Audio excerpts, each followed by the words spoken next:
وزیر پنجاب مریم نواز شریف کی ہدایت پر مونسون بارشوں کے دوران بارشی پانی کی بروقت نکاسی شہریوں کو فوری ریلیف کی فراہمی کے لیے ضلع انتظامیہ ٹوبہ ٹیک سنگھ متحرک۔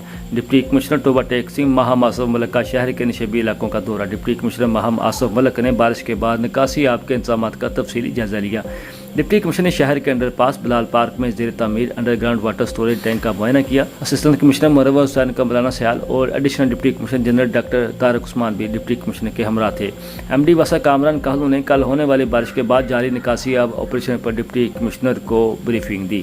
ڈپٹی کمشنر نے کہا جہاں سے پانی کی نکاسی مکمل ہو چکی ہے وہاں ستھرا پنجاب کے تحت فوری صفائی کی ہدایت جاری کی۔ ڈپٹی کمشنر نے محکمہ صحت کی ٹیموں کو ڈینگی سے بچاؤ کے لیے متاثرہ علاقوں میں فوری سپرے کا حکم دیا۔